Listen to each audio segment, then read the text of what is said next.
다들 반갑습니다. 우리 오늘 함께 나눌 말씀은요. 베드로전서 4장 1절부터 6절까지의 말씀입니다. 베드로전서 4장 1절부터 6절까지의 말씀.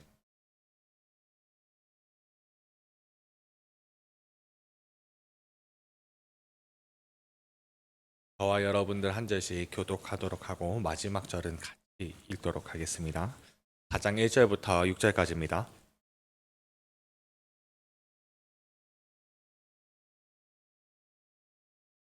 다 찾으신 줄로 알고 우리 함께 읽겠습니다.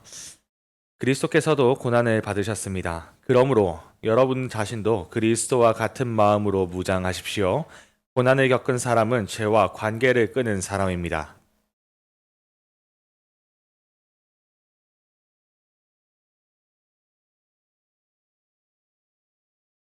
이전에는 믿지 않는 사람들이 좋아하는 일들에 너무나 많은 시간을 낭비하였습니다. 방탕하고 악한 욕망에 사로잡혀 술 취하고 흥청망청 떠들며 우상에게 절하고 경배하였습니다. 이런 것들은 지나간 때로 충분합니다.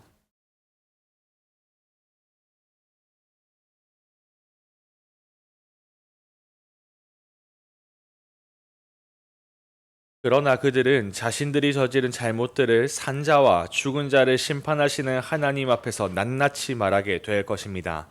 그래서 지금 죽어 있는 자들에게도 복음이 전해졌습니다.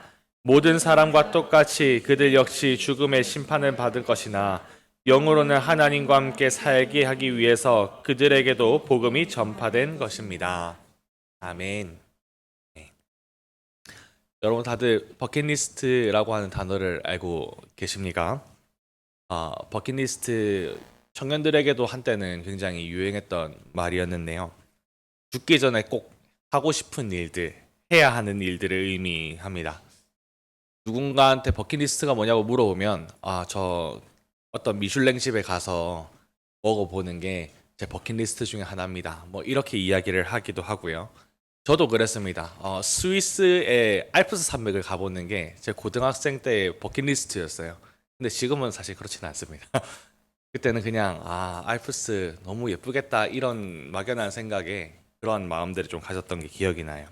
아니면 어떤 목적들, 목표들을 달성하는 것들을 버킷리스트의 항목에 포함시킬 수 있을 것입니다.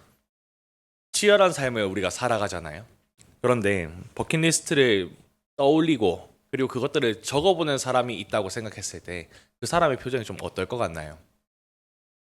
열심히 우리 꿈동이들이 공부를 하다가도 버킷리스트에 대해서 막 이야기하는 시간들. 저 여기 가보고 싶어요. 이거 먹고 싶어요. 이거 해보고 싶어요. 하는 이야기들을 들을 때 표정이 어떨 것 같아요? 공부하는 것보다 더 재밌지 않겠습니까? 혹은 직장 생활하는 것보다는 더 낫지 않겠어요?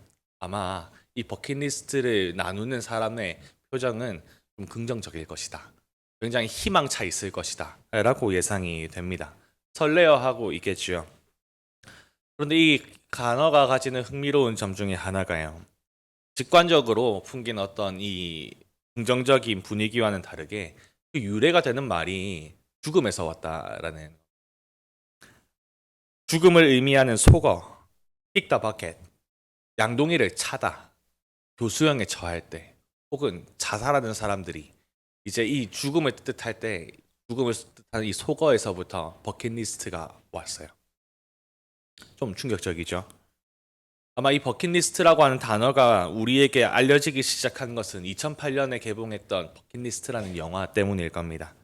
그 내용을 잠깐 소개하려고 해요. 너무나 다르게 살아온 두 사람이 병실에서 시한부 선고를 받고 만나게 됩니다. 한 사람은 억만장자고요. 한 사람은 정비사였어요. 전혀 공통점을 찾을 수 없는 삶의 배경과 그리고 성격들을 가지고 있었지만 그 두 사람은 묘한 동질감에 이끌리게 됩니다. 왜냐하면 죽음을 앞두고 있다라고 하는 누구도 이해 못할 이 처지를 유일하게 이해할 수 있는 사람이 바로 같은 병실 안에 바로 내 옆에 있기 때문이죠. 그래서 두 사람은 죽음을 받아들이고 이 버킷리스트를 하나씩 적어가면서 그것들 하나씩 또 해결해가면서 죽음을 향한 여행을 시작하는 내용이 이 버킷리스트라고 하는 영화입니다. 그 여행 끝에 평생을 가족을 위해서 헌신했던 정비사는 익숙함에 무뎌졌던 가정에 대한 애틋함을 회복합니다. 또 억만장자는요, 평생을 못 보는 사이로 살았던 딸과의 관계를 잠깐 회복을 해요. 사람이 좀 그런 것 같습니다. 영화로 나타나는 이 두 사람 말고 우리의 삶을 비춰봐도 그런 것 같아요. 빠른 세상을 우리는 치열하게 살아갑니다. 그래서 익숙함에 소중한 것을 잊고 감사를 잊고 살아갈 때도 있는 것 같고요. 정말 중요한 것은 따로 있는데 애먼 것에다가 우리의 모든 것들, 에너지들을 투자하면서 살아가는 것 같기도 해요. 그런데 이 버킷리스트라고 하는 영화가 주는 울림은 좀 그런 것 같습니다. 선생님 같아요. 마치 버킷리스트라고 하는 항목 자체가 너무 신박했기 때문에 울림을 주는 게 아니라 죽음이라고 하는 배경 위에 그 항목들이 있기 때문에 저는 버킷리스트가 의미 있다고 생각을 합니다. 아마 죽음이라고 하는 배경 위에서 그 버킷리스트를 하나씩 지워갔다면, 배경 위에서 그렇게 하지 않았다면 그냥 했던 일들 중에 하나, 별로 다르지 않은 일들 중에 하나, 새롭지 않은 일들이 되었을 것 같은데, 아마 이 버킷리스트는 죽음 위에서, 정말 그 두 사람은 죽음이라는 배경 위에서 이 하나씩 하나씩 이 항목들을 해나가니까 울림을 줬던 것 같아요. 그러면 이 죽음은 이 두 사람에게 어떠한 역할을 한 것입니까? 선생의 역할을 했다고 저는 좀 생각을 합니다.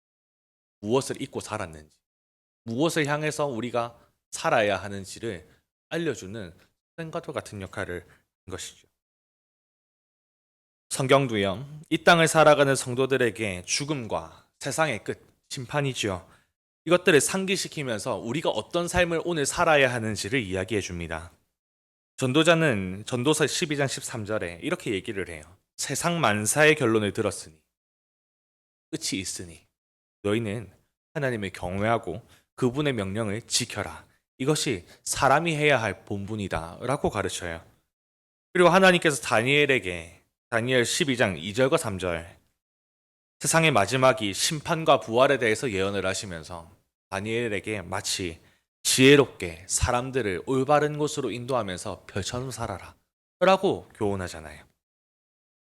오늘 우리가 살펴보는 베드로 전서도요, 2절에서 남은 생애를 어떻게 살아야 되는지에 대해서 교훈을 해줍니다. 그는 지금 로마가 안겨다주는 평화를 사랑하는 세상의 거센 물결 속에서 성도들이 무엇을 바라보아야 하고 무엇을 따라가야 하는지 오늘 말씀을 통해서 교훈하고 있어요. 그래서 오늘 이 교훈들을 좀 살펴보면서 우리도 이 남은 생애를 어떻게 살아야 되는지를 말씀을 통해서 숙고해보고자 합니다. 앞서 문맥은 성도들이 하나님의 뜻대로 선한 일을 하다가 고난을 당하는 것이 악을 행하는 것보다 훨씬 더 낫다라고 단언했습니다. 그리고 베드로는 이 가치 판단을 위해서 세 가지 그림을 제시해요. 그리스도의 여정, 그리고 노아의 방주 사건을 그립니다. 마지막으로 세례, 이 세 가지 그림을 제시하면서 편지의 수신자들도 믿음으로 동일한 판단을 하기를 촉구합니다. 고난의 여정을 지나서 부활하시고 승천하셔서 이제는 모든 영광을 얻으시고 보좌에 앉아 계시는 그리스도의 여정을, 또 죄로 말미암은 심판의 물에 이리저리 넘실대지만 결국 아라랏산, 하나님을 예배하는 새하늘과 새 땅으로 흘러가고 있는 방주, 교회의 그림을 통해 그리고 세례의 의미를 설명해 주면서 이후의 삶은 선한 양심으로 하나님을 향해 찾아가는 것이다 라고 설명을 해줬어요. 이 세 가지 그림 모두 성도들이 어떠한 종착지를 만나게 될 것인지를 분명하게 이야기를 해주고 있습니다. 이제 본문 1절은 앞선 성도들의 종착지와 남은 생애를 어떻게 살아야 할지를 잊기 위해서 다음과 같이 설명해요. 그리스도께서도 고난을 받으셨습니다. 그러므로 여러분 자신도 그리스도와 같은 마음으로 무장하십시오.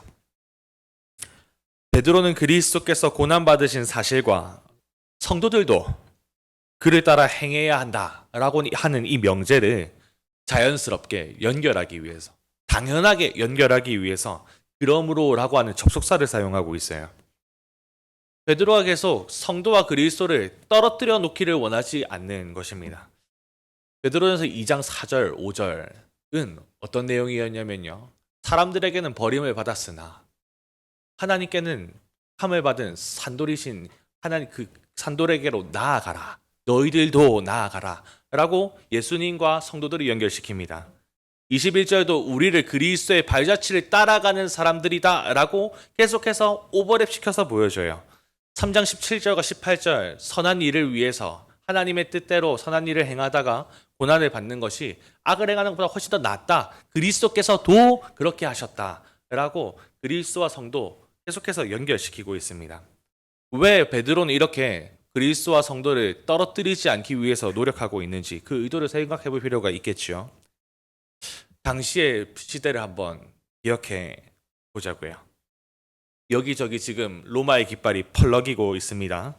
그리고 그 아래에서 쉼을, 안식을 누리기 위해 좁디 좁은 그 로마의 깃발 그늘 아래에 들어가기 위해 너나 나나 할 것 없이 치열하고 굉장히 뜨겁게 경쟁을 하고 있는 시대였어요.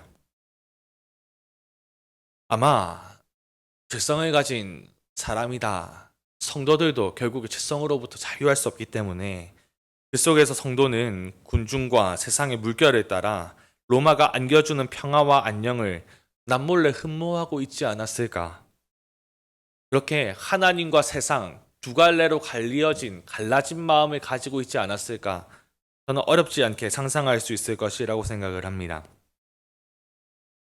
그런데 베드로는 계속 그리스도와 성도를 연결시킨다고 그랬죠. 왜 그렇게 했을까? 그리스도인이 사랑하고 흠모해야 할 대상은 세상이 아닙니다. 그리스도이기 때문에 갈라진 마음에 경종을 울리는 거예요. 너 지금 뭘 그렇게 사랑하고 있니? 너 지금 뭘 그렇게 의지하고자 혈안이 되어 있니? 세상은 그래 그렇게 의지해도 그리스도인인 네가, 성도인 네가, 하나님을 반석으로 받드는 네가 무엇을 지금 반석으로 받들려고 하고 있니? 라고 마음의 경종을 울리는 듯 합니다. 그리고 다시 그리스도를 향할 수 있도록 안내하는 목회적인 의도가 좀 엿보이는 것 같아요. 또한 베드로전서 1장에서 24, 25절입니다. 풀은 마르고 꽃은 시드나 오직 주의 말씀은 세세토록 있도다 라고 선언하면서 매력적으로 보이는 로마의 복음, 로마가 안겨다주는 평화가 겨우 썩어질 것이다. 시들 것이다. 풀과 꽃과 같이 없어질 것이다. 라고 고발했어요.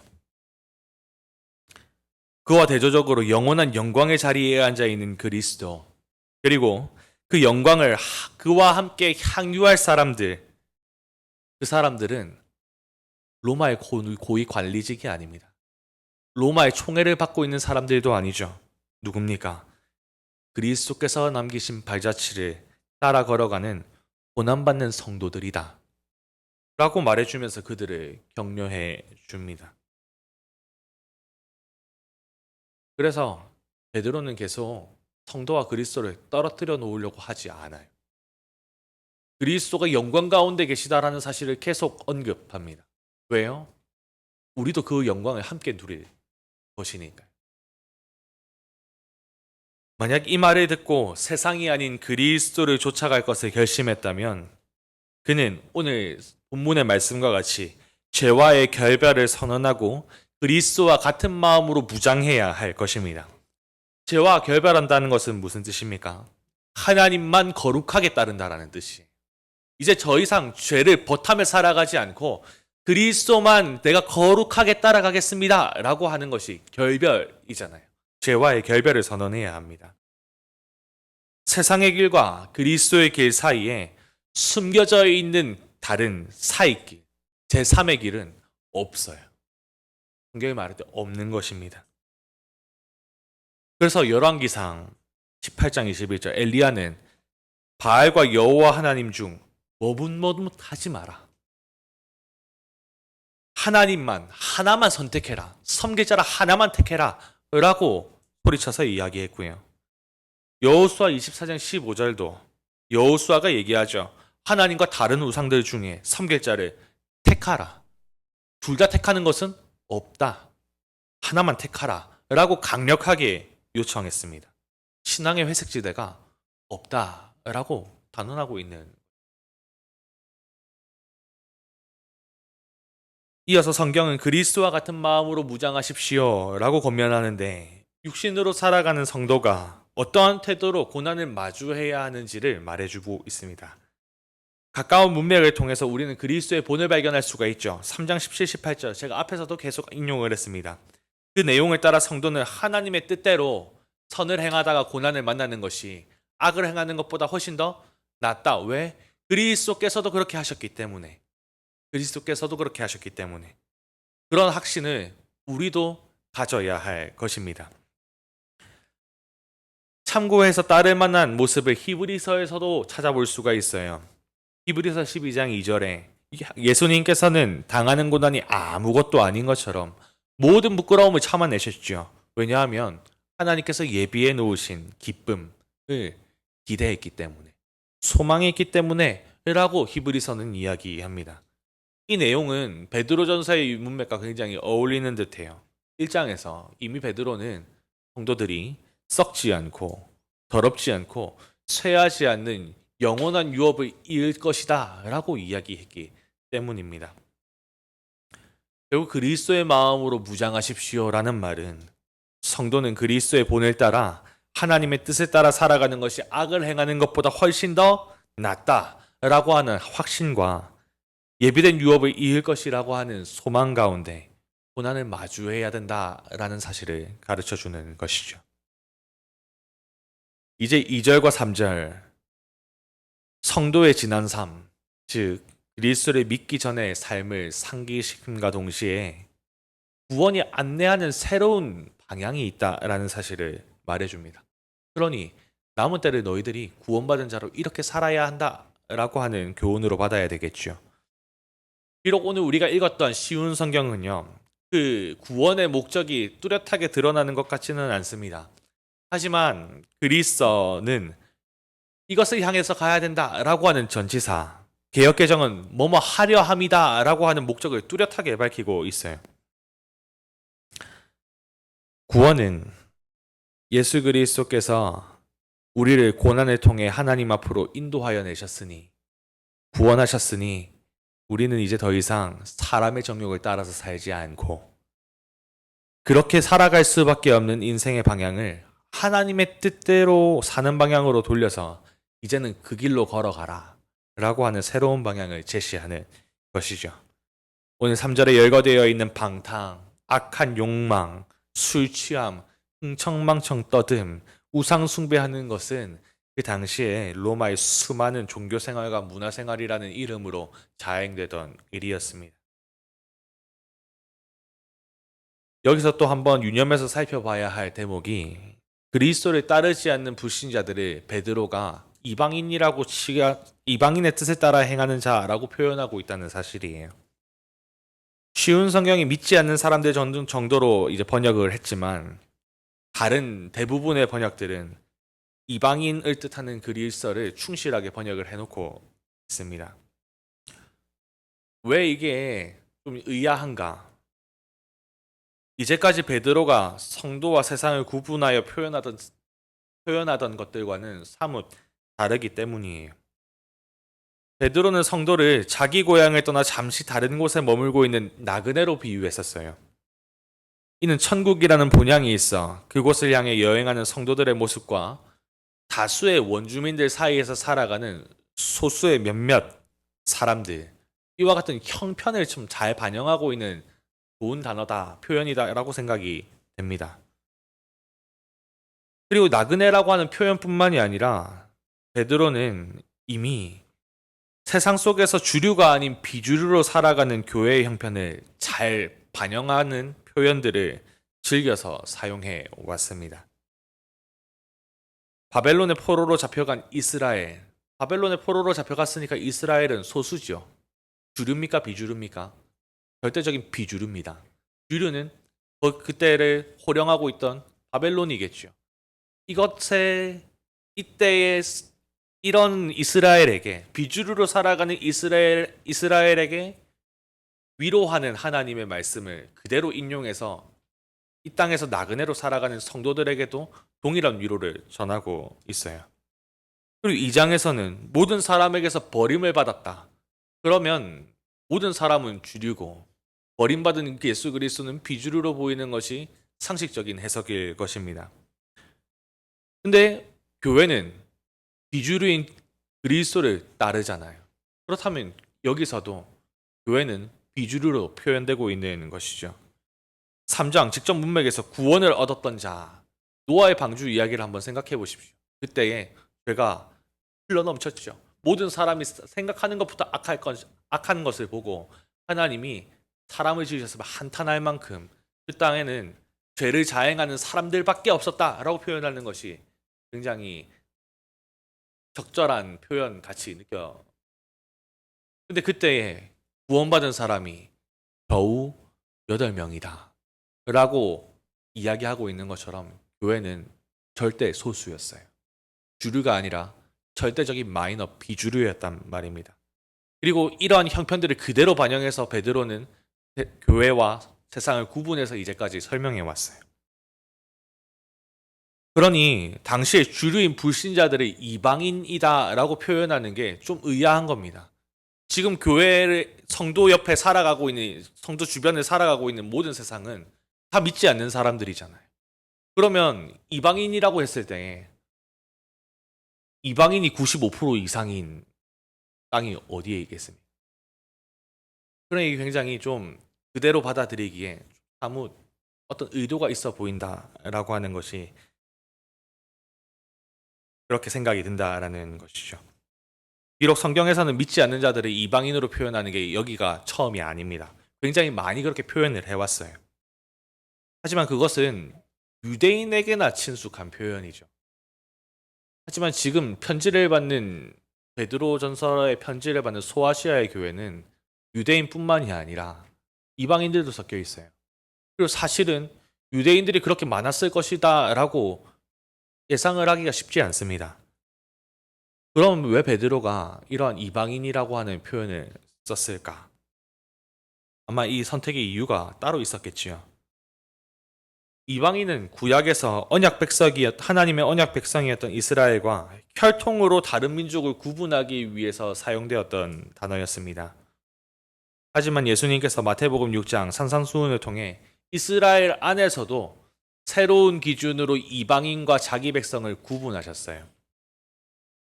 혈통이 아니라 하늘 아버지와 바른 관계를 가지며 참되게 하나님을 섬기는가의 여부를 가지고 이방인과 이스라엘 언약 백성을 그 안에서 나누었죠.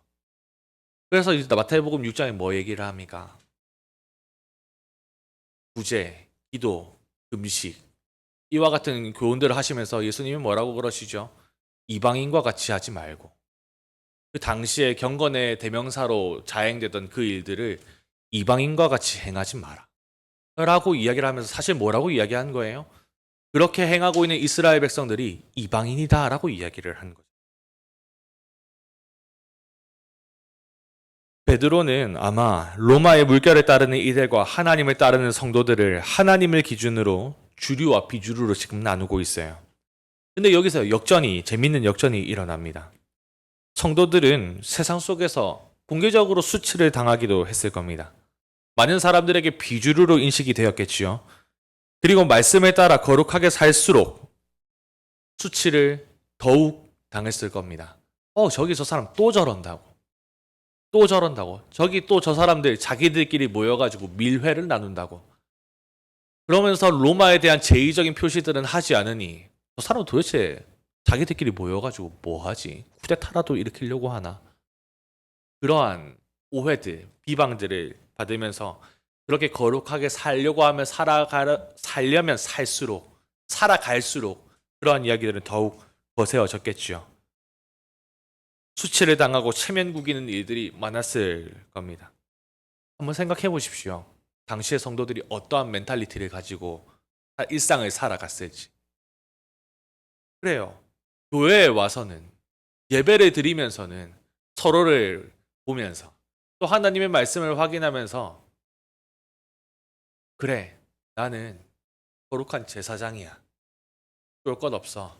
이렇게 생각했을지 모르겠습니다. 근데 일상에서도 항상 그랬을까요? 저는 여기에 좀 비관적입니다. 아마 성도들은 많은 절망 가운데 있었을 겁니다. 그리고 아마 깜깜한 터널을 지나는 듯한 답답함을 느끼고 있었겠죠. 그리고 그 중에는 혹시 모릅니다. 그 거룩한 길을 걸어가는 일에 있어서 거룩한 경주를 이탈하는 사람들도 없지 않았을 것 같아요. 하지만 베드로는 하나님의 기준으로 주류를 새롭게 만듭니다. 너희들이 주인공이야. 성도 여러분, 여러분이 주인공입니다. 세상은 여러분더러 마이너라고 얘기하고 비주류라고 얘기를 하고 실패한 사람들이다라고 얘기를 하고 이상한 사람들이다, 유별난 사람들이다라고 이야기를 해도 여러분, 주류는 세상이 아니라 여러분이에요. 하나님의 말씀 앞에서 여러분의 정체성을 다시 확인하세요. 하나님의 위로를 들으세요. 여러분이 주류입니다. 그 사람들은 이방인들이에요. 라고 격려를 하고 있는 듯합니다. 그래서 베드로는 앞서서도 1장에서 거룩하신 하나님을 가까이서 뵙는 천사들, 이 천사들이 도대체 부족한 게 뭐가 있어서 그렇게 굽혀보기를 간절히 원했던, 갈망했던 것이 와, 로마 저렇게 잘 사나? 돈이 많으면 저렇게도 사나? 이렇게 로마 사람들을 주목하면서 지냈던 것이 아니라 누구를 주목하고 있었다고 얘기를 합니까? 고난받는 성도들의 길을 주목하고 굽혀보기를 소원하고 있다라고 이야기를 했어요. 그리고 이 세상의 모든 영광이 꽃과 풀처럼 시들고 없어질 텐데 이 세상에 유일하게 없어지는 단 한 가지, 하나님의 약속의 말씀. 이 약속의 말씀이 마음속에 심겨져 있는 사람, 유일하게 영원한 것을 가지고 있는 사람. 여러분, 그 사람은 로마에 있는 돈을 많이 가진 사람이 아닙니다. 권력을 가진 사람이 아니에요. 바로 고난받는 여러분들입니다. 라고 이미 베드로는 이런 논지로 성도들을 위로해 왔어요. 베드로는 역사의 주인이신 하나님께서 우리의 기준이 되어야 함을 상기시킵니다. 그리고 그가 모든 것을 심판하시리가 주목하고 계시는 삶이 다른 세상의 삶이 아니라 극한 방탕의 길로 달려가는 세상의 길이 아니라 고난받고 남몰래 한숨을 삼키고 있는 고난받는 성도의 삶을 주목하고 계시다라는 사실도 암시하면서 그의 백성들, 성도들을 위로하고 격려하고 있는 겁니다. 저는 마치 베드로가 두 갈래 길 앞에서 고민하고 있는 성도들에게 길을 안내하려고 서 있는 길잡이 같아요. 여러분, 무엇을 따라 살겠습니까? 어느 길로, 어느 궁착지를 향해서 여러분들을 걸어가시겠습니까? 세상을 쫓아서 썩어질 영광을 품에 안고 영원한 멸망에 이르는 그 길로 가시겠습니까? 아니면 그리스도를 쫓아서 잠깐 고난을 겪지만 영원한 영광 속에 영원한 기쁨과 그 영광을 그 품에 안고 살아가시겠습니까? 이렇게 안내하고 있어요. 그의 말은 두 마음을 품고 있는 사람들에게는 불편하리만큼 단호합니다. 굳이 그리스도를 따른다고 하면서 고난을 자처해야만 할까요? 하나님 우리 행복하길 원하시지 않습니까? 그러면 굳이 그렇게 고생스럽게 유별나게 살아야만 합니까? 세상 비위도 좀 맞추고 굳이 세상 욕먹을 일을, 세상이 욕할 일을 굳이 우리가 왜 해야 됩니까? 그렇게 이야기하면 너무 배타적이고 너무 극단적인 거 아닙니까? 라는 마음을 가지고 있는 성도들은 꽤나 불편하겠죠. 아니요. 없어요. 회색 지대는 없다고요. 하나님 아니면 하나님의 길로 걸어가는 건 아니면 세상의 길, 두 가지 길밖에 없다고요. 어떤 길로 가시겠습니까, 그러면? 어떤 길로 가시겠어요? 유혹을 쫓아 세상의 길로 갈 겁니까? 아니면 말씀을 쫓아서 그리스도의 길로 갈 겁니까? 이 길잡이의 역할을 지금 베드로가 하고 있는 것이겠죠. 이방인의 뜻을 따라 행하던 때는 이전의 삶은 이미 충분하다. 충분합니다. 여러분, 뭐가 도대체 아쉬워가지고 그 이전의 삶으로 돌아갑니까?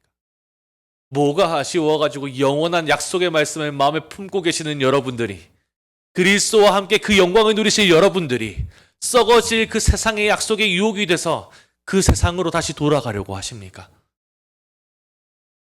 더 이상 돌아볼 필요가 없어요, 여러분. 계속 하나님의 길로 걸어가십시오. 그리스도의 길로 걸어가십시오. 이것이 베드로가 오늘 우리에게 전하고 있는 말씀입니다. 이제 4절을 통해 그리스도의 길을 걸어가는 교회가 만나는 세상의 반응에 대해서 언급하고 있어요. 세상 사람들은 거룩한 그리스도의 길로 걸어가는 성도들을 보고 뭐라고 이야기를 합니까? 자신들의 대열에서 이탈했다. 아마 회심한 이방인들을 염두에 둔 표현인 것 같아요. 그리스도인들이 낯선 겁니다. 분명 저 사람 나랑 똑같이 다름질 감당하고 있었던 사람인데, 저 사람 돈 아니면 안 될 것처럼 살아갔던 나랑 똑같은 사람인데, 저 사람 권력 아니면 안 될 것처럼 살아가던 그 사람인데, 근데 왜 저러지? 아니 왜 저래? 그리스도인들이 낯선 겁니다.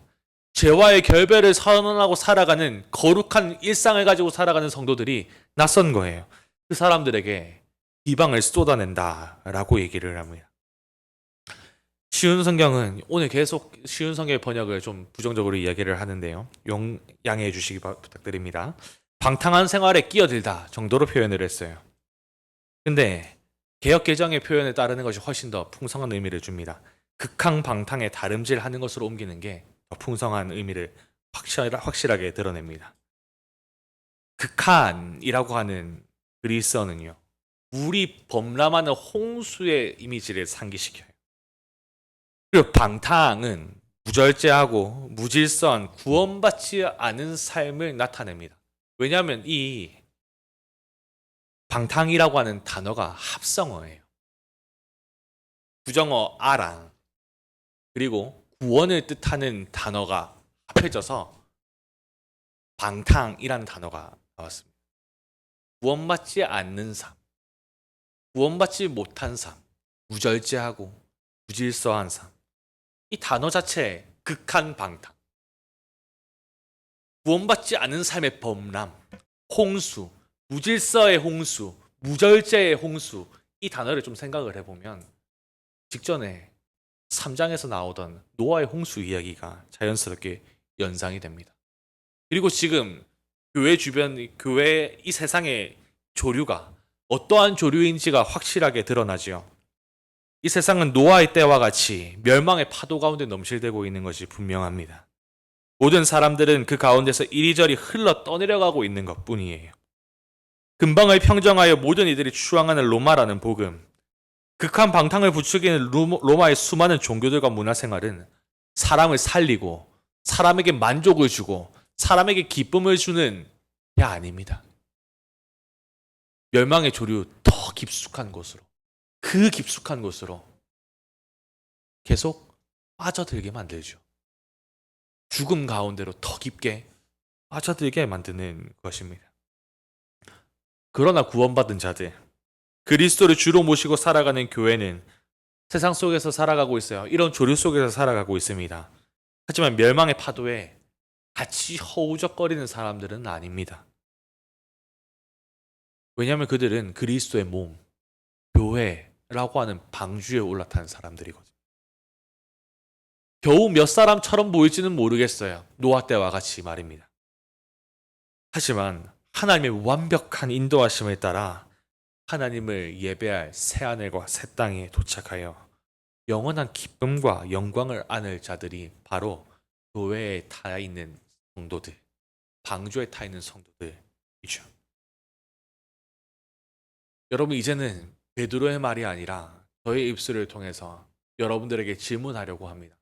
저 또한 이 질문 앞에 서려고 해요.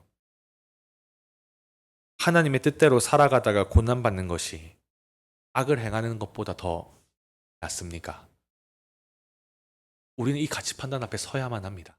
성경이 우리를 이 질문 앞에 세우니까요. 이방인의 뜻을 따라 정욕대로 살아가는 것이 이미 지난 때로 충분한가요? 저는 이 질문 앞에서 고민합니다.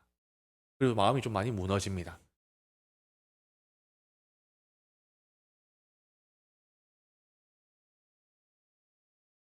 자신에게 뭔가 대답을 하기가 어려운 실준들을 저는 마주하기 때문입니다.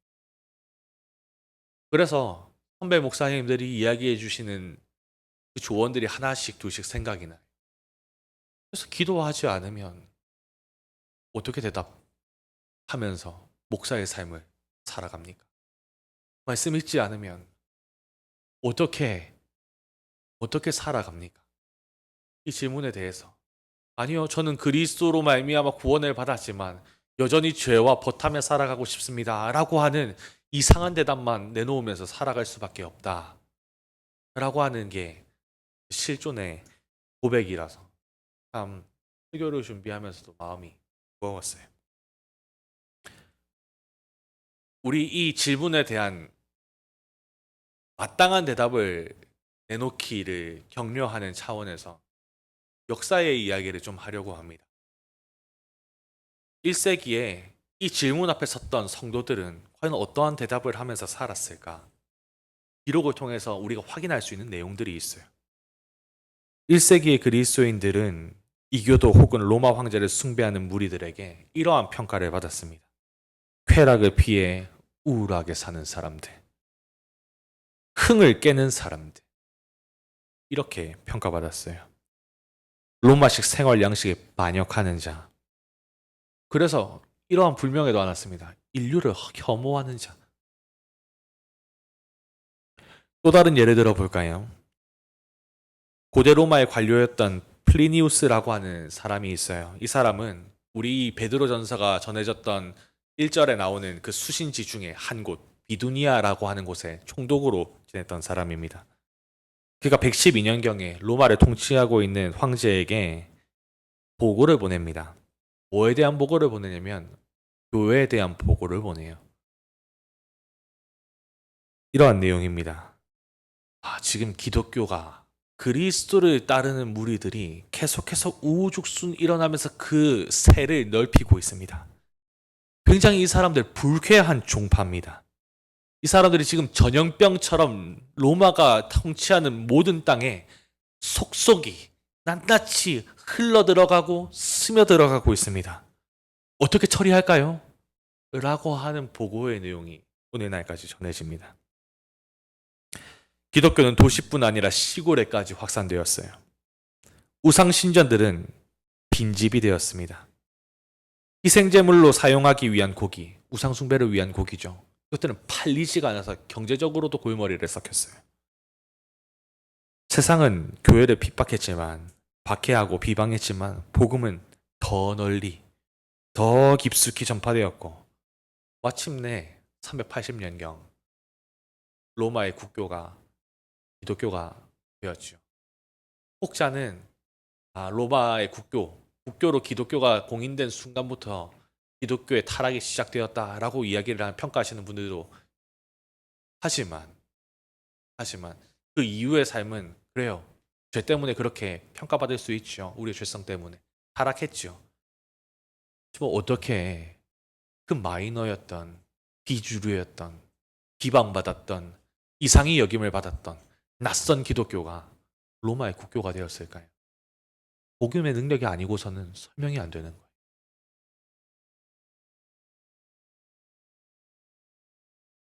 그러면 이러한 복음의 능력을 가지고 그들의 삶이 어땠을지, 그들은 어떤 1세기 그리스도인이 어떤 대답을 했을지 한번 생각해 보자고요.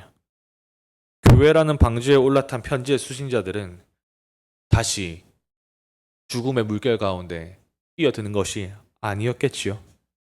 말씀에 따라 거룩하고 경건한 일상을 비방받아도 지켜냈던 것이 분명해 보입니다. 그들은 선한 행실로 세상을 하나님 앞으로 인도해낸 거룩한 제사장으로 살아냈던 거예요. 1세기 세상은 교회가 낯설었어요. 그리고 세상에 대해 낯설었던 교회는 마침내 세상을 이겼습니다. 이것이 역사를 통해서 살펴볼 수 있는 하나님의 말씀의 신실함이에요. 여러분 이제 마지막 5절과 6절만 살펴보려고 합니다. 당시에 그리스도인들이 어떠한 위로와 경각심을 가지고 그 경건한 삶을 지켜냈을지 짐작할 수 있게 만들어줘요. 극한 방탕에 다름질하며 성도를 비방했던 사람들은 결국 심판자이신 하나님 앞에 서게 됩니다. 산자든 죽은 자든 역사 속 존재했던 모든 인류는 심판받게 돼요. 무슨 말입니까? 산자나 죽은 자, 살아있는 자 심판받겠죠. 죽은 사람들도 심판받습니다. 무슨 말입니까? 죽음도 심판에 피해갈 수가 없다라는 거예요. 당시의 로마의 많은 이교도들은요, 자신의 삶에 대한 책임을 진다라고 하는 개념 자체가 별로 없었어요. 그러니 그렇게 극한 방탕함에 향해서 다름질을 했던 것이겠지요. 그냥 오늘 살고 죽자, 죽으면 끝이니까 라고 생각했던 것입니다. 그런데 죽음도 하나님의 심판에 피해갈 수가 없어요.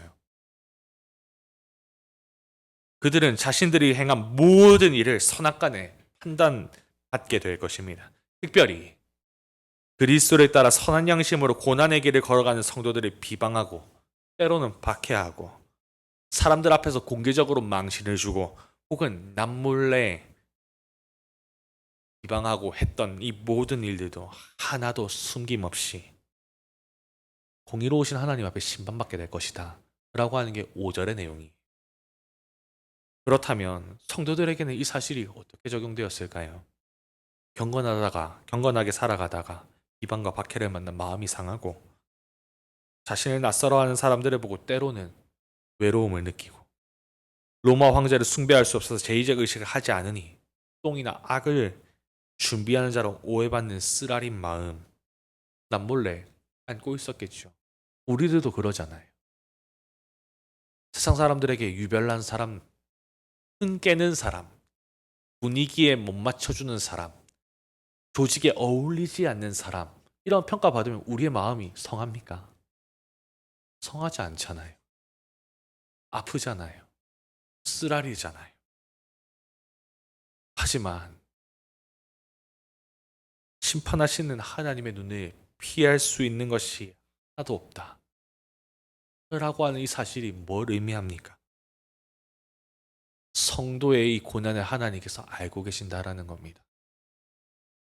하나님이 성도의 고난을 모르지 않는다라는 거예요. 세상은 몰라주고 사람은 몰라줘도 하나님은 아시고 판단해 주실 거예요. 왜냐하면 주의 눈은 의인을 향하시고 주의 귀는 의인을 향해 귀 기울이고 계시거든요.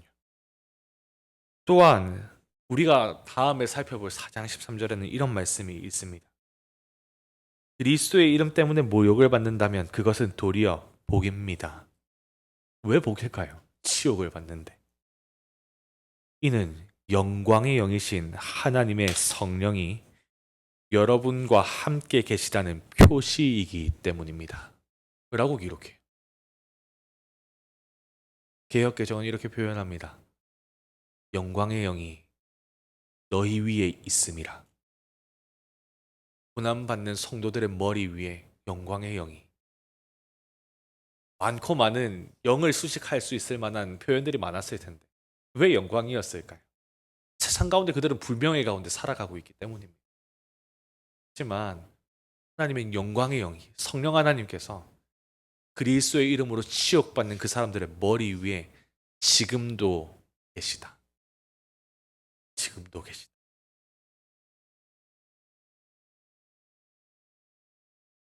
하나님께서는 성도의 고난과 함께 하십니다. 이 사실은 성도의 더할 나위 없는 풍성한 격려요 위로가 아닐 수 없어요. 동시에 마음이 갈라져 세상의 물결을 향해 유혹받고 있는 성도들에게는 거룩한 경각심을 불러일으킬 겁니다. 그래서 그리스도를 따라가는 정도에서 바른 길에서 이탈하지 않도록 방지하는 말씀이기도 해요. 우리가 살펴보는 마지막 6절은 많은 오해를 불러일으키는 2절이에요. 죽음 사람들에게도 복음이 정해진 것은 이라고 표현을 하고 있어서 우리의 상상력을 자극합니다. 그래서 죽은 자들에게도 회심할 기회가 있나? 라고 해석하려고 하는 시도들이 있어 왔어요.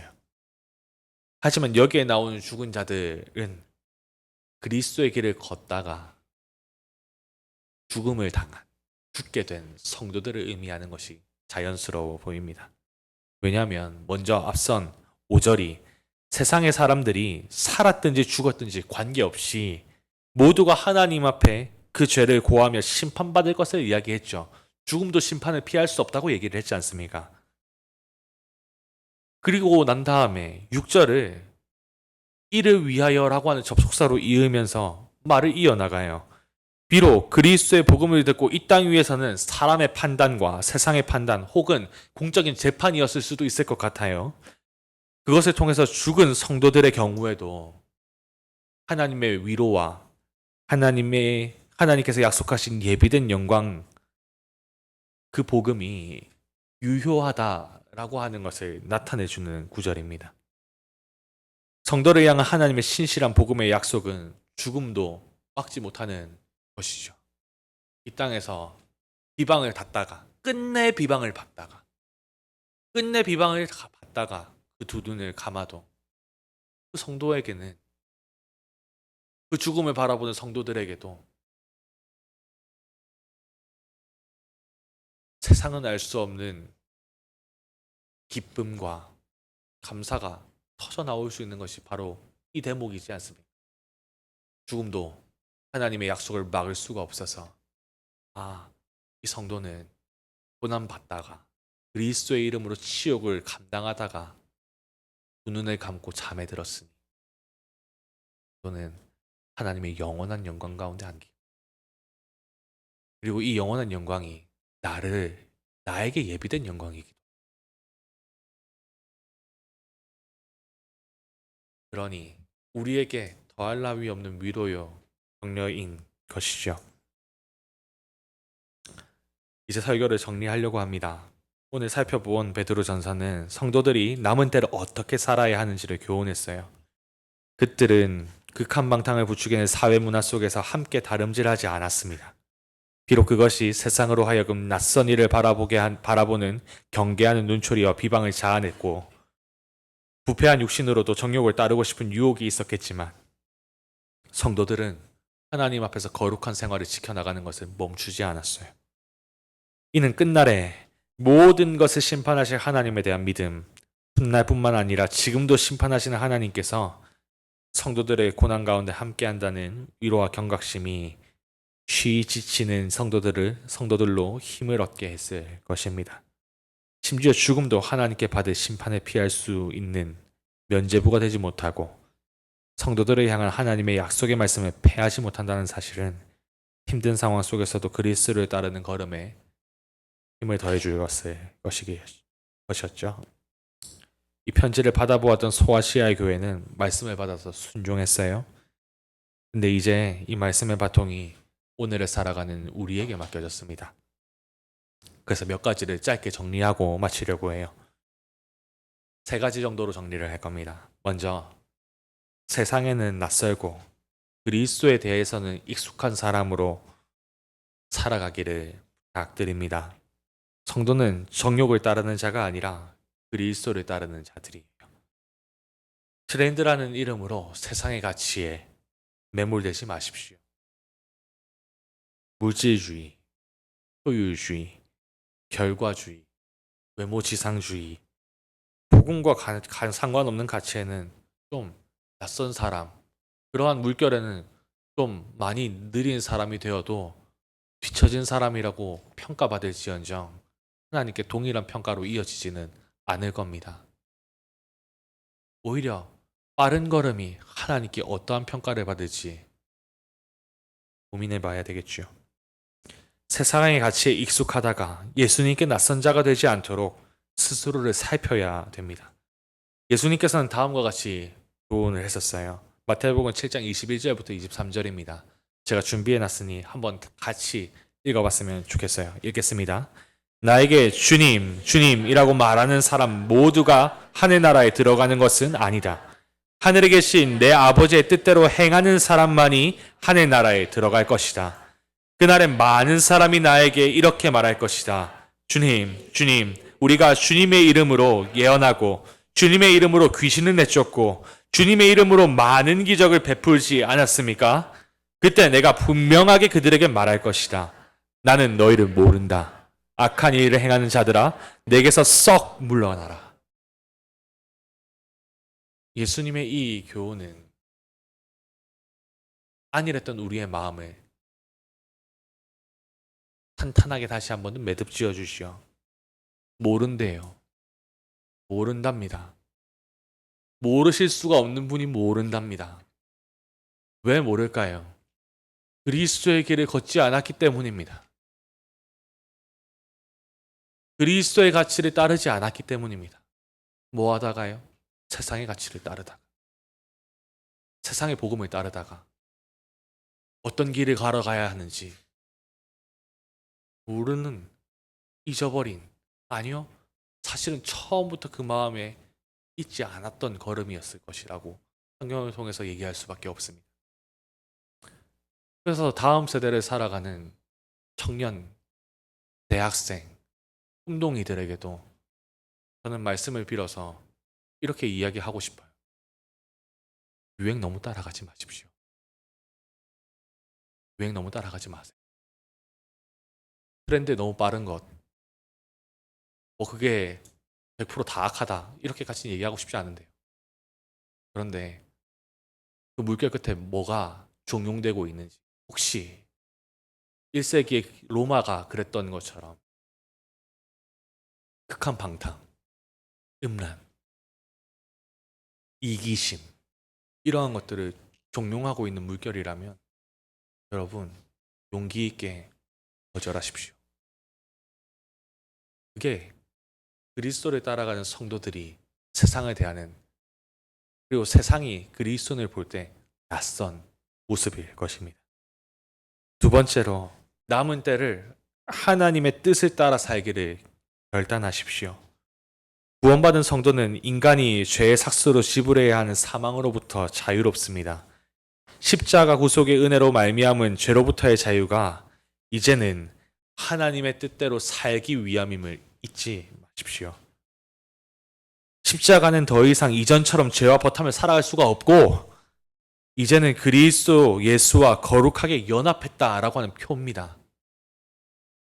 타협하고 있는 죄가 있다면, 생각나는 죄가 있다면 끊어지기를 구하며 분투하는 거룩한 주의 교회가 되기를 원합니다. 마지막으로, 심판하시는 하나님을 기억하며 사십시오. 살펴본 것처럼 죽음도 심판받을 죄를 감추지 못하고 성도들에게 약속된 유업에 대한 약속을 폐하지 못합니다. 그리스도의 이름으로 치욕받는 자의 머리 위에 영광의 영으로 성령께서 함께하고 계신다고 진술합니다. 고난을 감당하는 자리뿐만이 아니라 우리의 일상이 하나님 앞에 있다는 거룩한 경각심을 가져야 할 겁니다. 이는 우리로 적절하게 위로도 줄 것이고요. 어떨 때에는 위기감도 불러일으킬 겁니다. 이렇게 살아도 되나? 중의적인 의미입니다. 중의적인 의미. 내가 그리스도를 따라 이렇게 뒤처지면서 살아가도 되나?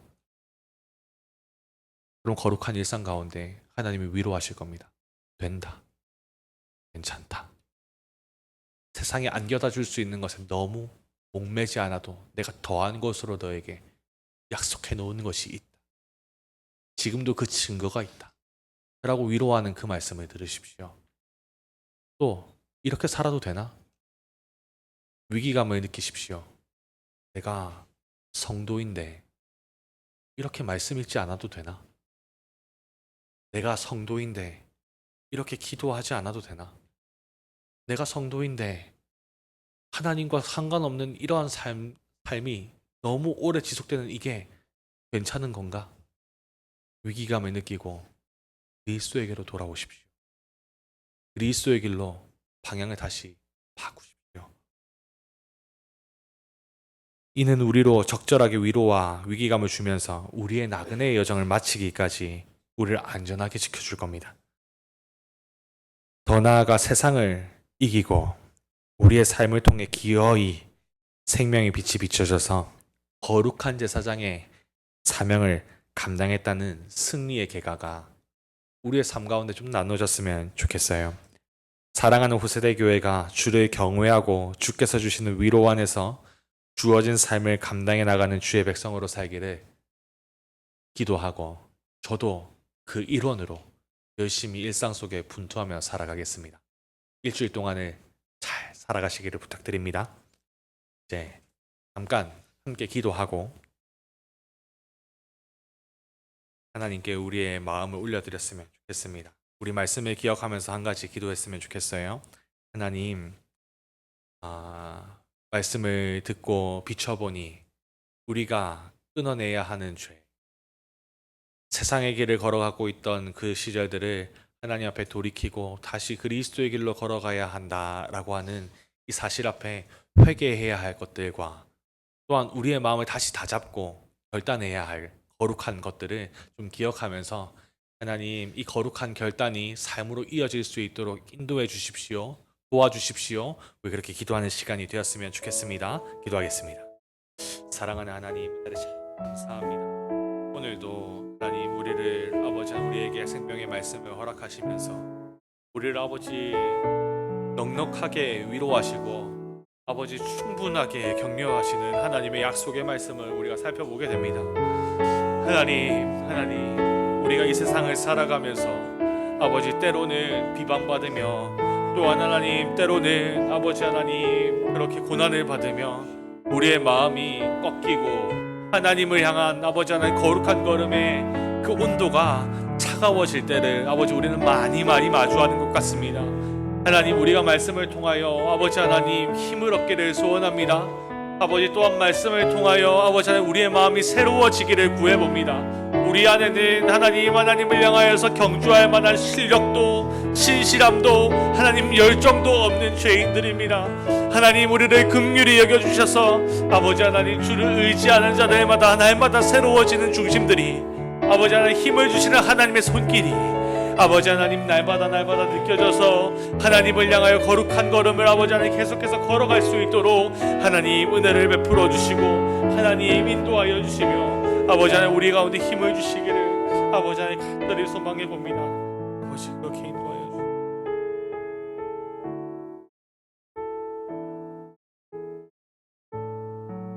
이 모든 말씀 우리 주 예수 그리스도의 이름으로 함께 기도했습니다. 아멘.